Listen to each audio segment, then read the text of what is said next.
All right, let's dive into the world of Bob Camblin. This guy, he was an American artist who really made a splash in Houston's art scene. Yeah. We're talking the 60s, 70s, and You 80s. have something else. We've got a pretty interesting mix of stuff to look at today. Oh, yeah. Excerpts from his biography on Amazon, a YouTube video that really breaks down one of his most well-known paintings, and then we've got little bits and pieces from a couple of books, Zen and the Art of Enlightenment, A Guide to Discovery, and Zen, Art and Enlightenment, Lemon's Picture. Lots to unpack there. We're going to try to see the world through Camblin's eyes and through a Zen lens to uncover how his art explores the simple beauty of things and these huge ideas of impermanence and transformation. I think what makes Camblin so interesting is that he was never afraid to try new things. All kinds of art forms, collaborations with other artists. He even got involved in those avant-garde happenings, where performance art meets social commentary. Yeah, constantly pushing the boundaries. So before we go too far, who is Bob Camblin? Well, he was born in Ponca City, Oklahoma, but his journey as an artist took him everywhere. He studied at the Kansas City Art Institute, got a Fulbright to go study art in Italy. He even taught at a bunch of universities, including Rice University right here in Houston.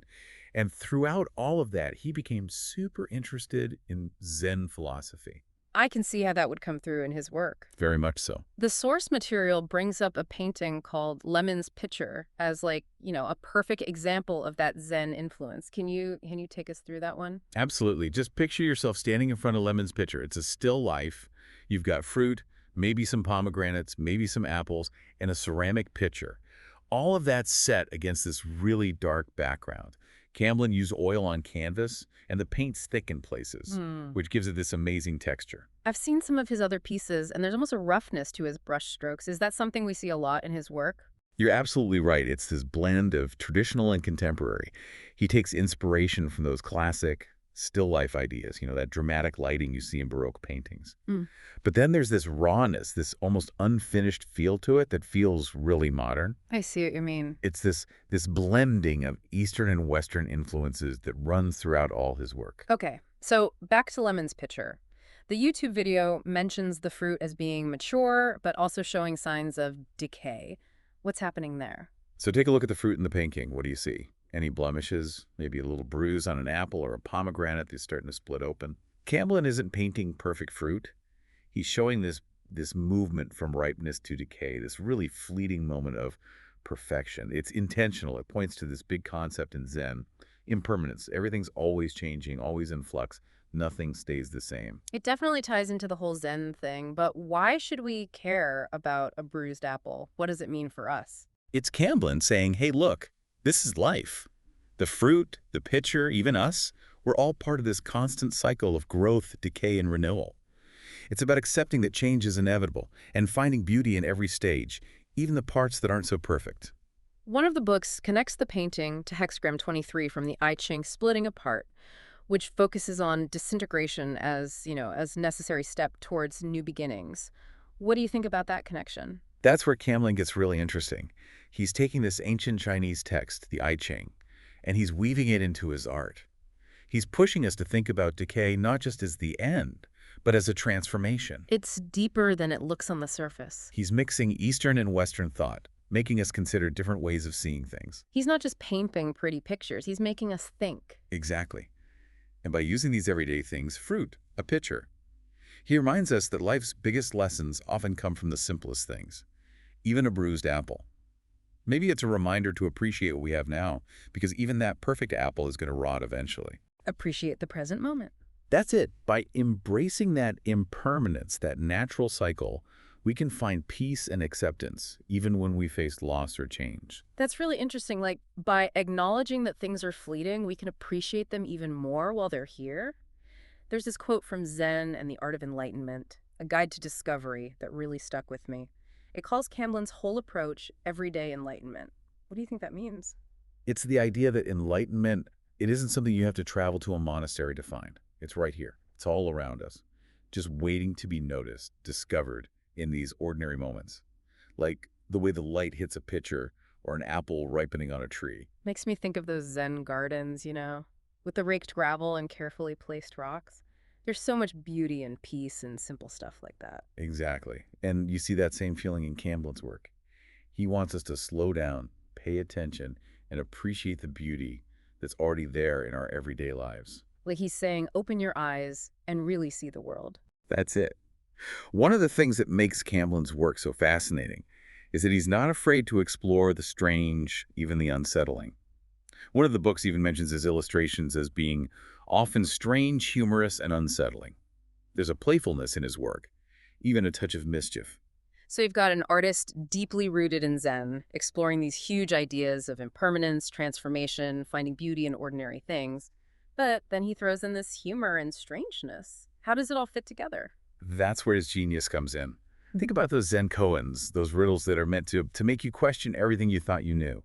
Camblin's work has that same quality. It makes you think, it challenges what you believe, and it doesn't always have easy answers. Sometimes it's even a little bit uncomfortable. So he's not just trying to paint beautiful pictures, but to shake things up a bit, make us see the world in a different way. Precisely. And by using humor, he's reminding us not to take ourselves too seriously. Zen is all about that balance between seriousness and playfulness. This is really making me think about how I see the world. Like Camblin is giving us permission to see beauty in the unexpected, to accept the imperfect, and to not be afraid of change. You're getting it. Camblin's art invites us to look inward, to question our own perceptions and find our own meaning in the everyday. I'm also struck by how much his work reflects his connection to nature. We Yeah. talked about the fruit, the picture, but so much of his art seems to be inspired by the natural world. That's a fundamental part of Zen philosophy too, right? Recognizing that we're connected to nature and finding harmony with it. Camblin seems to be saying that by observing and appreciating nature, we can learn a lot about ourselves and where we fit in. This deep dive has been so eye-opening. It's amazing how an artist's work can spark so many conversations and lead to some really deep reflections. It speaks volumes about the power of art to connect with us on all these levels, intellectually, emotionally, even spiritually.